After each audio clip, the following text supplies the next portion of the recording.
Ідея X на Єврорадіо. Вітаю всіх слухачів Єврорадіо. У студії новая программа «Идея X». Наша авторская программа с московским философом Максимом Гаруновым, а гэта я, Змитер Лукашук. Сегодня мы будем выпрацоўваць нацыянальную ідэю для беларусаў. Наш сённяшні гость – лидер гурту Dream Ecstasy Филипп Чмыр. Максим, я так думаю, что мы уже пришли до высновы, что раз есть Беларусь, есть белорусская нация, есть белорусы, то априори национальная идея повинна быть. Зараз засталося распрацаваць эту нацыянальную ідэю. Дальше, Филипп, а як вы лічыце, нацыянальная ідэя павінна быць у беларусаў ці не? Мне кажется, национальная идея – это ересь из 19 века, с конца или начала 20-го. Уже существуют, извините меня, объединения такие, как Евросоюз, где нет национальных идей у государств. Есть нормальное процветание граждан, есть взаимоотношения, права человека. Какая национальная идея? Откуда вообще это берется? Хотя давайте сначала найдем понимание, что такое, что мы вкладываем в нацию. Вот что слово нация, национальная. Максим, я разумею, что у вас вочы округлились, але все ж таки, откажите за белоруса. Вот человек как звонку, вот скажите нам, как философ, что такое нация? Нация, это как семья. Семья, у которых, в общем, большие родственные, культурные связи друг с другом. Если ты хочешь почувствовать, что такое нация, ты должен оглянуться и увидеть людей, к которым у тебя сразу возникают близкие отношения, где ты чувствуешь себя своим. Это и есть нация. Нация – это развитие семьи, развитие сети родства. То есть, в общем, мы привыкли, что у человека, который причастен к нации, у него есть родители, у него есть дядьки, тетки, бабушки, и есть еще люди, с которыми он близок, потому что они вместе принадлежат к одной нации. Нация, в общем, как фамилия. Филипп. Как может быть в Европе, где произошла война, были перемещения кучи людей, уехали одни, приехали другие, погибли, и собралась эта общность людей на этой территории. Какие могут быть родственные отношения? Какие у меня могут быть с вами родственные отношения? Мы с вами к разным нациям относимся. Не, просто я так разумею, тут и до меня так само было. Да, какие родственники? У нас могут быть, совместное проживание. Да, мы проживаем на одной территории. У нас есть, например, с вами нет, а с вами да. У нас одинаковые паспорта. Так это гражданство. Это гражданство, мы граждане этой страны. Наша сборная, в которой могут быть люди разных национальностей, приехавшие буквально лет 7 назад, стали гражданами и бегают за нашу сборную. Это не родственные связи, не национальные, это гражданство. Свод законов. Для нас самая главная книжка – это Конституция и Уголовный кодекс. Вот что нас объединяет. Я понял, о чем вы говорите. Вы говорите о том, что человек, он сам по себе. Нет, почему? Вы сами по себе, мы граждане все сами по себе, нас объединяет только свод правил, по которым мы живем. Конституция, уголовное право, и административное право, уплата налогов. В общем, это не совсем так. Люди – это существа семейные. Человек никогда не существует поодиночке. Наша индивидуальность, как говорят физикалисты и прочие, это, в общем, такая иллюзия. Не существует, грубо говоря, моя фамилия Горюнов, на самом деле не существует никакого Максима Горюнова. Существует сеть, и в этой сети я занимаю свое место. И я завишу от этой сети. В общем, люди живут семьями большими. Мы, если выражаться совсем уже языком биологии, мы стадные животные. И мы не можем существовать вне какой-то большой общности. И внутри этой общности там не только, как вы сейчас сказали, такие сугубо юридические отношения собственников, отношения правообладателей, а отношения в том числе эмоциональные и интимные. Ну, какие? Семья – это прежде всего, знаете, такая сеть интимности. То есть, вот, допустим, расстояние между мной и вами эмоциональное, оно бесконечно далекое. Мне ваши проблемы, вот, да, мне они будут глубоко безразличны, как и вам мои. Да? Но если я вас опознаю в качестве члена моей семьи, как человека общего со мною. Філіп, ну що ж таки, то от я, слухаючи вас, приходжу до виснови, що ж таки ви лічите, національна ідея непотребна, а може навіть і шкодна. Абсолютно зло. Я считаю, что национальная идея – это абсолютное зло. То есть, какой бы она ни была. Какой бы она ни была. Сам факт, этот как бы такой симулятор, да, который сейчас пытаются сделать, найти. Мне кажется, что она просто отодвигает нас от нормального гражданского общества, когда каждый человек, живущий здесь, понимает, что он должен, что он гражданин. Тогда он начинает требовать от государства выполнения его обязательств, потому что государство за это взяло деньги. Оно должно его обеспечить там, по контракту всем, там, безопасностью, медициной и так далее. Когда появляется национальная идея, это то, ради чего можно жертвовать свободами, всех грести под одну гребенку, говорить, вот ты наш, ты не наш, ты не соответствуешь национальной идее. Вообще, это очень попахивает совком. Вот я как бы, мне вот эта вот любовь к красному флагу, вот тогда еще надоело. И это, мне кажется, что сейчас создается такая же, пытается смоделировать вот такую же вещь. До речі, от я вам процитую. Були викладчик Олександра Григоровича Лукашенки з Могилевського педагогічного інституту на початку 2000-х годів Яков Терещенко сформулював своє бачення, яка повинна бути національна ідея у білорусів. Я цитую на мові оригіналу по-русски. «Будущее Беларуси в братском содружестве большой евразийской цивилизации. Это и есть наша судьба, наша национальная идея». Такая национальная идея вам подобается? И такой не повинна быть? Ну, это хороший уход от национальной идеи, это хорошее движение, как сказать, просто гражданину, гражданской позиции. Мы живем здесь, в семье, в евразийской. Мне кажется, это не страшно. Не так уж страшно. Но зачем для этого говорить, что это национальная идея, заворачивать это во что-то? Можно и просто перестать с этим носиться. Вопрос в том, а можем ли мы перестать с этим носиться? Ну, как-то же могли. Белорусы Кто? как раз-таки. Белорусы. Вот, нет, смотрите, если мы посмотрим на историю, мы видим, что люди все время объединяются в какие-то вот объединения. Да. Внутри этих объединений большая любовь. За пределы, все, кто не входит в наше объединение, к ним подозрение и такая заранее враждебность. Это часть нашей человеческой природы. Мы не можем не быть нацией. Я, кстати, с вами соглашусь. Может быть, если бы люди жили, вот, как вы говорите, по гражданским правилам, по законам, это было бы лучшее общество. Пример такого общества я знаю. Я в позапрошлом году был на Святой горе Афон, и вот так монахи живут. И там они живут отдельно, они живут каждый в своей комнате, между ними они не называют себя нацией, они не объединяются ни во что. Монах, если ему не понравилось в этом монастыре, может перейти в другой монастырь.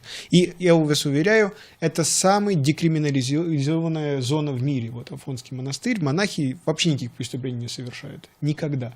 Да, то есть это самая мирная, самая добрая, самая спокойная часть, наверное, Европы. Монастырь. Увы, мы не монахи. Вы не монах, я не монах, нам нужна семья. Зачем нам семья? Нам нужно, вы не монах, и я не монах, нам нужен милиционер. Да? Да, нам нужен милиционер, а не семья. Чтобы он четко, роль государства, пресечь нарушение закона. Вот это вот нам нужно. Мы уже за это заплатили. Мы наняли милиционеров, суды, у нас есть судьи, у нас есть прокуратура. Вопрос, как это работает? Значит, надо просто давить, чтобы это работало правильно. Но зачем нам с вами, какая между нами может быть семья? Вот просто вот подумайте, какая общность у меня с алкоголиком из Шабанов?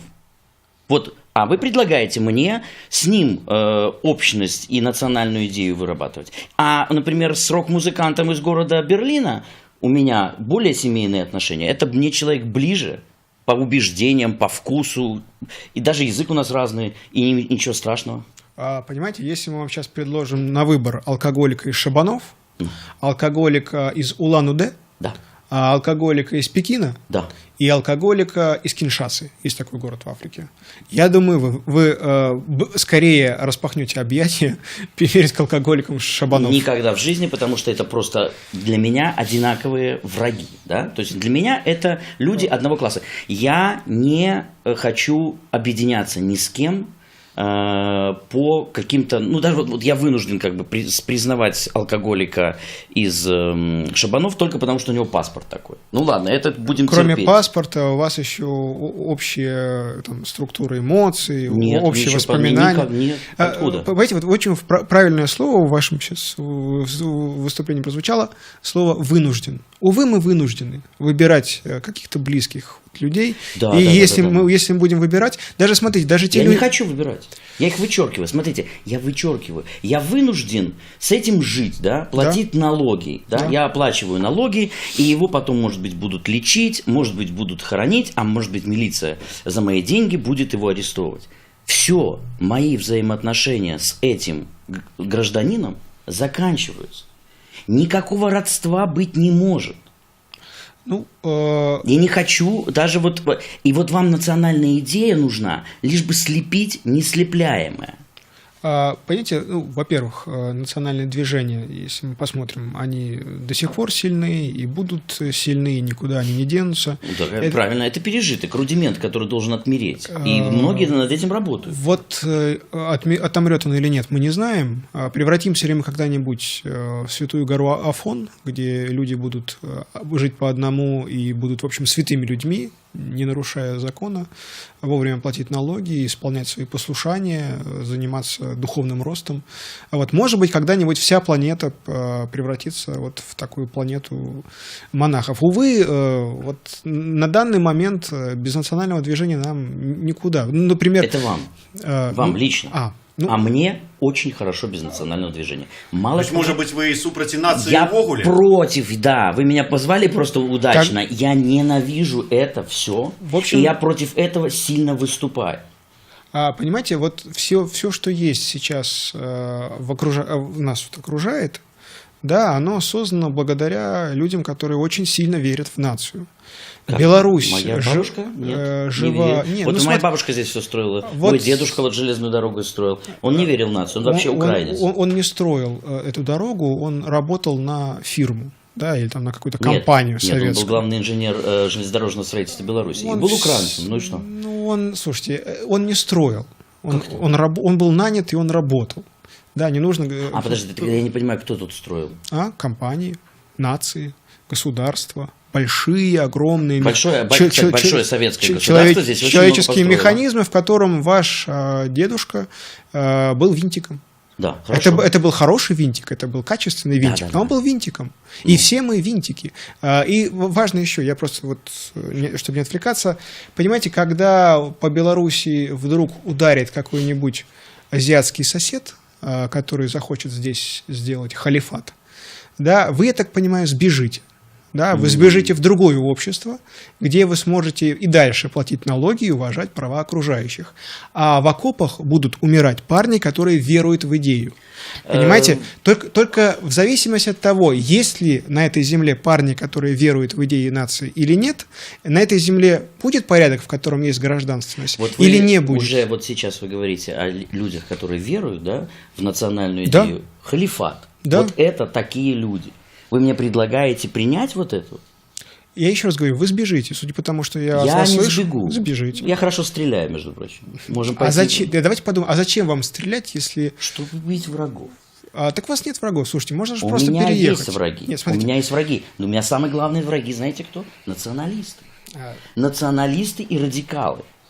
Ну, И я готовлюсь к тому, что мне придется в них стрелять. Я хорошо стреляю из пистолета. этот мир суров, и нам Ну, приходится выбирать.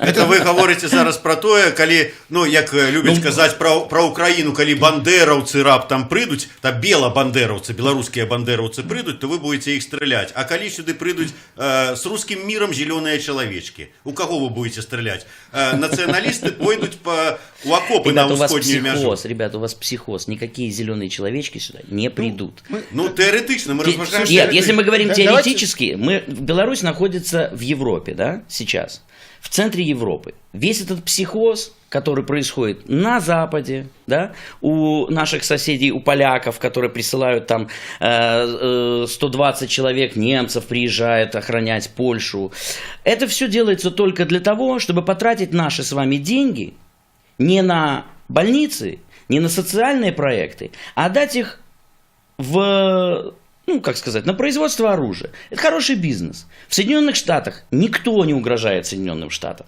но производят дикое количество оружия. Россия точно так же. Есть психоз, и он очень легко создается. Вы в этом сейчас участвуете. Я в этом не хочу участвовать. Я понимаю, что в Беларуси не угрожает никакое НАТО. Точно так же не угрожает никакая Россия. Мало того, я вам скажу по секрету, Белоруссии никакие халифаты не угрожают. Очень далеко отсюда находится. Мало того, в Беларуси такое количество милиции и военных, которые могут подавить любое восстание здесь, любого халифата.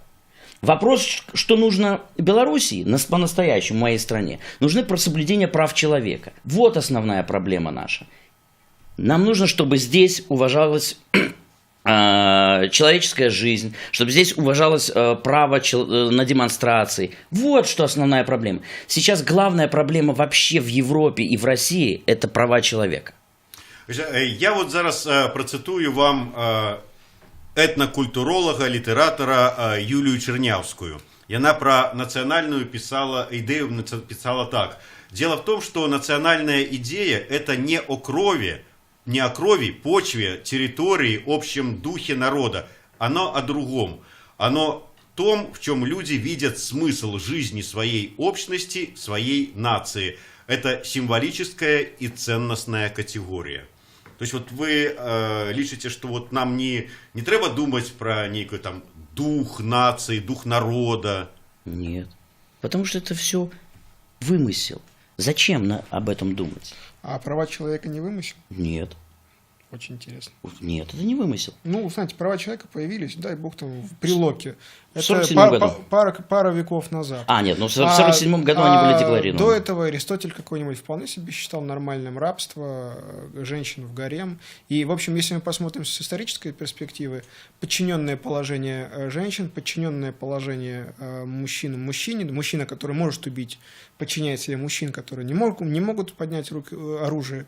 Да, это, в общем, с точки зрения истории, скорее, это норма. Да? И с точки зрения истории, там, большой истории войн бесконечных, да, там, о чем Дуглас Норт, например, пишет, там, и прочие там, авторы, уважаемые, у которых, между прочим, Нобелевская премия по экономике, война друг с другом, жесткая структура, жесткое подчинение, рабство – это и есть человеческая норма.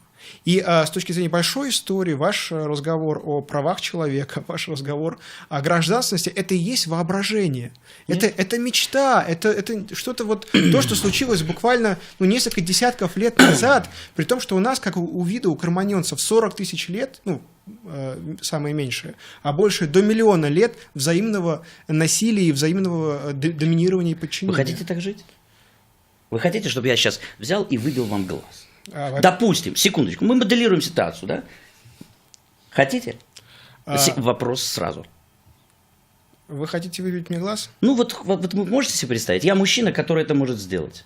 Я в армию служил. Вам Отлично. потом будет очень больно. Нет, я просто... Долго и больно. Мы можем попробовать. Но тем не менее, вы хотите жить в таком обществе? Или вы предполагаете, что все-таки между нами кто вам стоит... сказал, что у нас есть выбор? Мы получаем нашу человеческую природу, мы получаем привычки человека, аффекты человека, склонности человека сразу, как только мы рождаемся. Я не выбирал такое человечество, оно такое есть. У нас уже есть такая история. Вы живете сейчас в обществе, где я, к сожалению, не могу выбить вам глаз.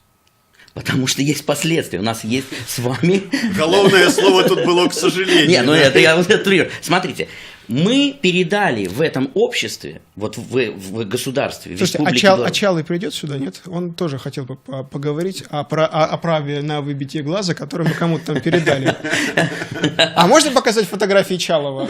Нет? Чалый, Можно, смотрите, чем вот можно. как раз-таки здесь мы Так, говорим... хорошо, давайте вы будете говорить, а я сейчас Да. найду фотографии Чалова и буду показывать. Да, и вы... Где камера? Сейчас. Да, подождите секунду. А что к чему это? Ну, ни к чему. Чалый... Мы же там что-то передали кому-то права. Да, передали права. И вы знаете, что те люди, которые нанесли удары Чалому, найдены. Ну, и чего? И что? А дальше идет судебный, будет суд. Вопрос, как это будет классифицироваться, по какой статье они пойдут. Но они найдены. Найдены людьми, которым мы делегировали эти полномочия. В обществе мы с вами платим налоги и разрешаем этим людям... Ну... Продолжайте. Все, у нас есть милиция, у нас есть вооруженные силы, мы платим деньги, перераспределяются они, и эти люди нас защищают. Так, Добра, Філіп, а давайте, може бути, я паспрабую сфармуляваць, чым не нацыянальная ідэя, да прыкладу. Ну, это ж как бы тое, да чаго Беларусь, там, нацыя беларуская, якой нема, по-вашаму, ці не трэба, каб была, скажем так, імкнецца. А чаму яна не можа імкнуцца не быць нацыянальнай ідэяй дасягнення эканамічнага роста, дасягнення дабрабыту, там, выканання тых же самых правоў чалавека. Вот нацыянальная ідэя. Это может быть, безусловно, это и должно быть, но это нет... Это, как сказать, все нации к этому стремятся, да, если мы говорим про нацию. Но мы говорим, что все государства идут к этому. Ну, если не считать, конечно, там... Россию. Не, почему Россию? Россия, по-моему, стремится, они хотят повышения прожиточного там... Ну, это я просто так спрабаваў звярнуць увагу майго сувядучага. КНР, по-моему, не очень там заботится о правах человека и о том, как должны жить люди. А у іх такое разуменне правоў чалавека? Да, нет, к сожалению, все государства подписывают обязательства по соблюдению прав человека. Там есть некоторые поправки, она отличается, это в 1967 году, по-моему, или я не помню, в каком году это было подписано в ООН. И все государства взяли обязательство соблюдать эти права. и чего? В ООН. А поэтому и с них можно спрашивать. Ну, есть суды, которые по правам человека. Вопрос в том, что государство не всегда это делает, не соблюдает. Да, и поэтому граждане должны бороться за свои гражданские права. Понимаете, что я вижу? Это примерно похоже на выступление 7-летнего ребенка, который уверен в том, что гаджеты существовали всегда. И коммуникация при помощи социальных сетей – это то, что, в общем, было… Это нормально, это естественно. И ему трудно объяснить, что, в общем, там, ручкой писали, на камнях, на бересте и так далее. Хотя, еще раз говорю, у нас есть опыт, да, что такое человечество. Этот опыт подтверждает, что, в общем, вот то, что у нас есть сейчас, это невероятное чудо. Такого, вот если мы посмотрим на человечество там 300 лет назад, никому бы и в голову не пришло, что мы можем жить так. Это невероятно, это чудесно. Мне комфортно в этом мире, мне в этом мире хорошо, но мы должны понимать, что в репертуаре человечества тот мир, в котором живем мы сейчас, это, в общем, счастливое отклонение. Нам невероятно повезло. Не знаю, Господь спустился с небес и подарил нам этот рай на земле. Мы живем в раю. Нет, этот рай сделали мы сами. Не сделали мы его сами. Нет, мы это сделали сами. Мы написали свод законов и начали их выполнять. Ах, так вот как это делается. Да, это делается. После Второй мировой войны. Очень интересно. После Второй мировой войны была создана организация. Да? Это как бы мы к этому долгие годы шли. Да, безусловно. Вся история, про которую вы рассказываете, она в прошлом. И слава Богу, это дичь в прошлом. Побивание камнями в прошлом. Нет. Нет, для... Побивание камнями может случиться завтра здесь. Вот, Естественно, но мы против этого и и протестуем. Буквально 5 минут назад вы предлагали мне выбить глаз. Да. При том, что в репертуаре человек, который живет, который, в общем, весь такой светлый, добрый, просвещенный за гражданственность и без всех этих отвратительных националистических вещей, в репертуаре такого человека не должно быть примера «давайте я вам выбью глаз». Нет, я вам показывал просто. Это моделирование ситуации. Я же не говорил, что я не могу этого сделать. Потому что мы находимся в центре Европы, потому что я знаю о последствиях, да. Это было моделирование ситуации обыкновенное. Не уверен, что Вольтер... Який рейтинг був би у програми. Тим не менш, Філіп, да прикладу, ну, наколькі я ведаю, у большасці краін, у большасці нацый, нават у США, якую цяжка назваць нейкай аднароднай нацыяй, амерыканская нацыя, ёсць нацыянальная ідэя. Яна выражаецца ў такіх нават слоганах. Да прыкладу, у французаў гэта свабода, равенства, братства. У тых же самых амерыканцаў гэта жизнь, свобода и право на счастье. Ну прыгожа ж. Чаму вы адмаўляеце беларусам у такой национальной идеи, в таким слогане? Так я опять-таки говорю, о чем мы говорим? О национальной. Это государство. Там же нету наций. Вот надо... зараз себе американской нацией. Американской нации. Нам четко нужно, я вначале сказал, давайте поймем, что мы вкладываем в слово нация. Если мы говорим про семейственность, да, то есть какие-то родственные связи, кровь какую-то, это одно. Это мы говорим о нацистской идее, ну, в принципе. Конечно. Ну а как? Очень интересно. Ну, правильно, вы же предлагаете, у нас есть титульная нация. Секундочку, титульная нация. Вот надо разобраться. Нет, мы говорим зараз не по конкретно нации, а по вот нация, это в принципе, это Беларусь, это жыхары Беларуси. То есть тутэйшие. Потому что, да, тутэйшие. Потому что вот я упэўнены, да прикладу, Анджей Пачобут, поляк, но ён лічыць себе не просто полякам, а ён лічыць себе полякам беларускім и в принципе белорусам. Той же самый Валера Калиновский со «Свободы» украинец, но он белорус, белорусский украинец. Правильно. Вот я именно хотел изначально уточнить это. Тогда мы говорим, что это тутейший, и мы объединены местом проживания, да? Но у нас же есть еще, мы можем спокойно уехать отсюда, да? Но тогда мы возим с собой паспорт. Тогда мы граждане этой страны, и мы объединены гражданской идеей какой-то. Мы создаем, например, гражданское общество. Прекрасно. То есть я вот это хотел в самом начале сказать. Что мы имеем в виду под названием национальное?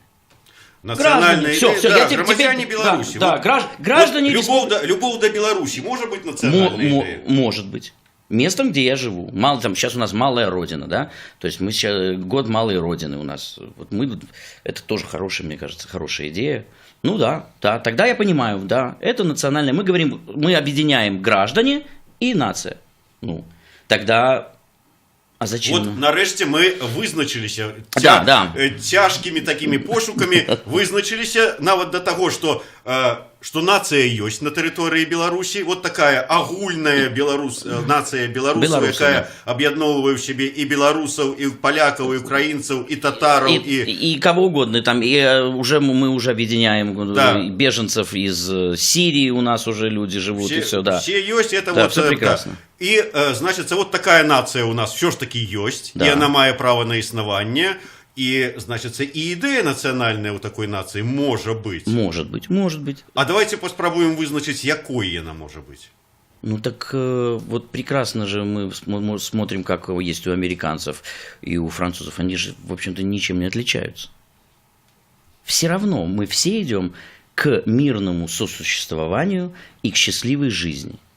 Ну, все, это устремление просто человека. Мне кажется, что нам не... А у вас есть другие варианты? Ну, не знаю. Кто вам сказал, что человек – это существо, которое ведет к счастью, к миру и к прочим вещам? Я могу сказать, что я наблюдаю окружающий мир. Вот выбья тебе в око, и будешь счастливым себя чувствовать. Допустим, Фрейд, когда наблюдал миллионы молодых немцев, которые сами добровольно бежали с трясущимися руками во время Первой мировой войны и шли воевать, и даже когда пошли первые трупы, и вторые, и третьи, молодые люди все равно хотели попасть на фронт, Первая мировая война, Германия, и Фрейд написал замечательную работу о стремлении к смерти. Да, репертуар человека, да, то, к чему нас может потянуть по-настоящему сильно, это не только мир. К сожалению. Вопрос у меня. К сожалению. Да, нет. Нас может потянуть в том числе и к войне. Этому поможет национальная идея. Всегда помогала национальная идея. То есть все ж таки она повинна вот быть. Нет, когда была национальная идея, это всегда приводило к крови. Вот национальная идея, вот эти люди, о которых мы сейчас говорим, шли на войну ради национальной идеи. Они шли забирать оккупированные территории французами. Да? Они, как сказать, вспоминали свою историю и восстанавливали справедливость. Да? Это тоже было, у них была национальная идея. У Гитлера была национальная идея. Ах, вот что у него было. А что, нет? Было. Очень интересно. Нет, а что, не было у него национальной идеи? Не уверен. Он был расистом, ему нравились белые, и в качестве белых ему больше нравились, может быть, даже шведы, чем немцы. Вот. А германская нация, ну, это так, один из вариантов белых. Но она была для всей страны национальной идеей.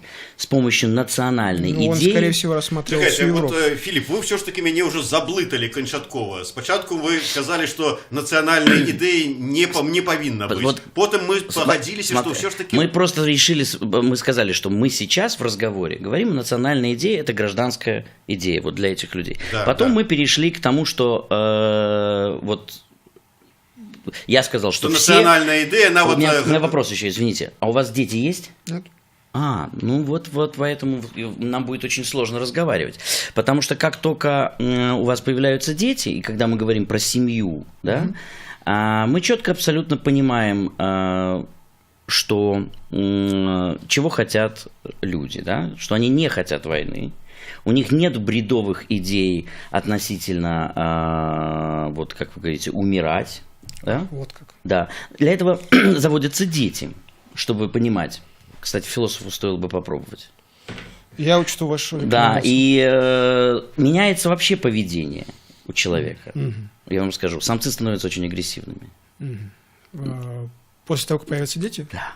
Вот видите. Да, они начинают очень сильно беречь территорию, на которой выпасаются их молодняк, молодняк, да. Их уже очень сильно начинает заботить экология, их сильно заботит, чтобы машины не парковались рядом на газонах и так далее. То есть самец начинает держать территорию. Попробуйте, это очень интересно. И поэтому я уверен, что люди, у которых есть дети, они абсолютно не хотят войны. Они абсолютно не хотят никакой конфронтации. А вот люди молодые люди, которые шли на войну, это именно люди молодые, о которых Фрейд. Это, как правило, люди без детей.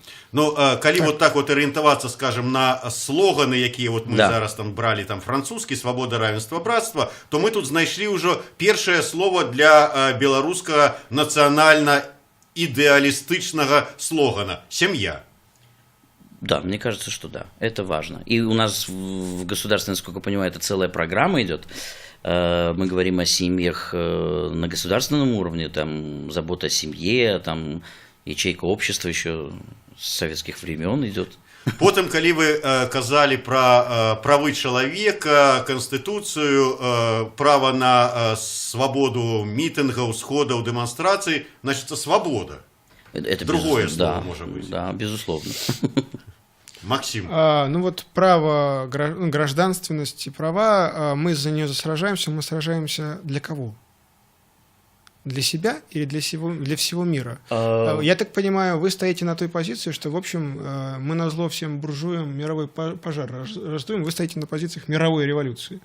Граждане по всей планете, они образуют общность. Да, это мы все люди, которые воюют за права человека и участвуют в каких-то активностях в поддержании прав человека, они помогают друг другу. Да. Да, и мы все вместе сражаемся, вы все вместе сражаетесь против национализма. националистов, которые тоже которые являются тоже угрозой. То есть, правильно я понимаю, когда вы здесь, в Беларуси, сражаетесь за права человека, вы сражаетесь в рамках всепланетарной борьбы за права человека.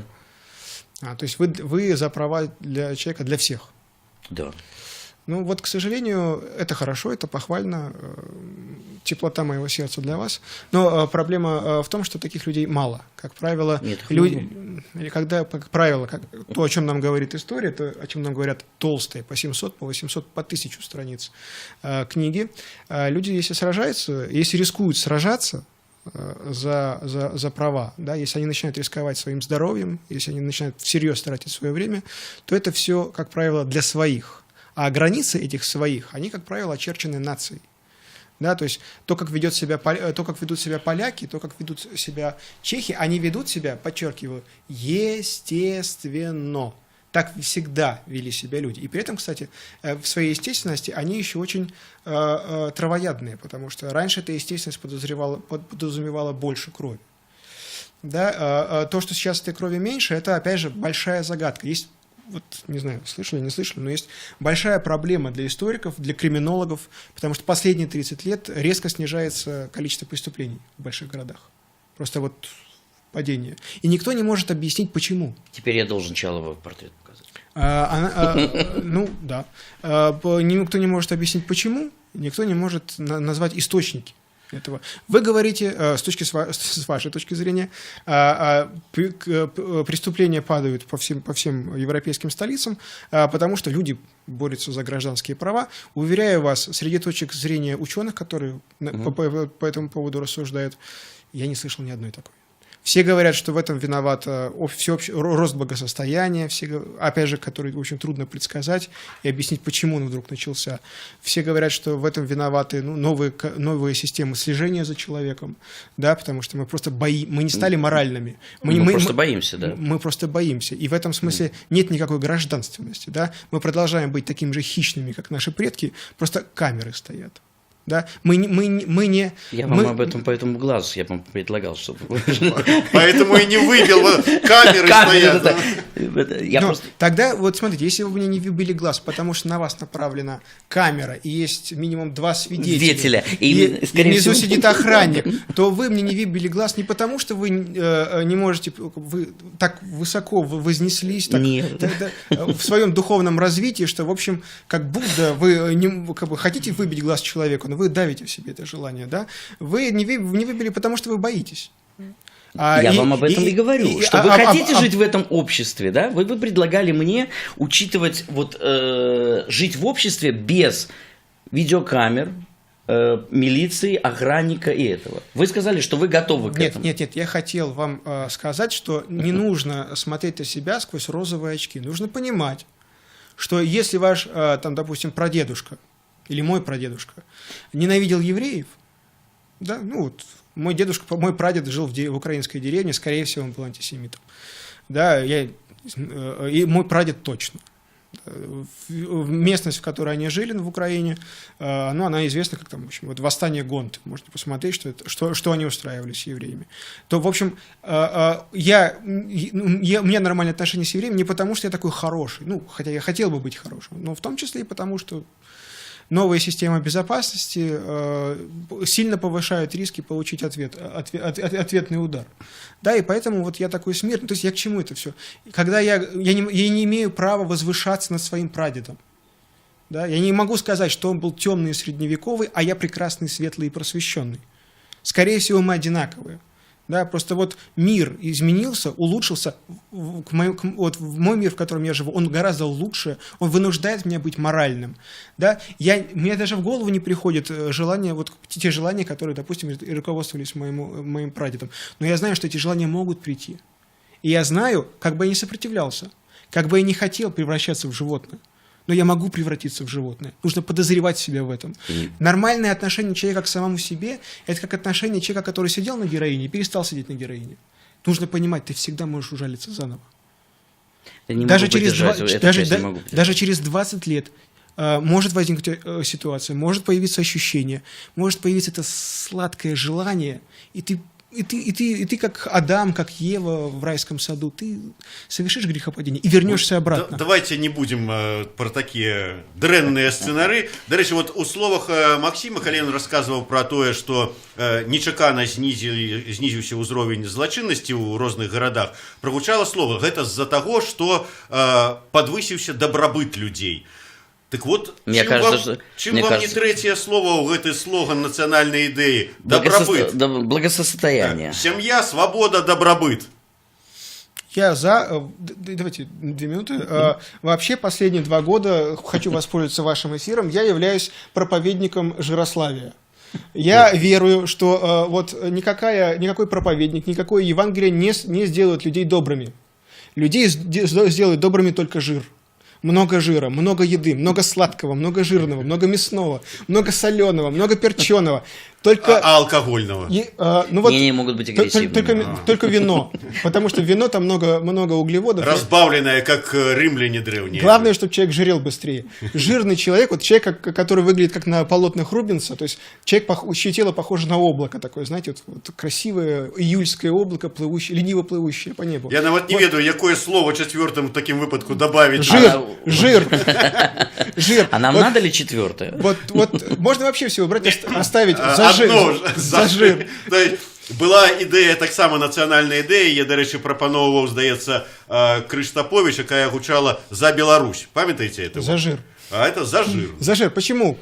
Потому что жирные люди, если вы посмотрите на них, они как киты, они спокойные, они никогда не будут... я веду одного человека, и не одного, который, в принципе... Вроде бы полненький.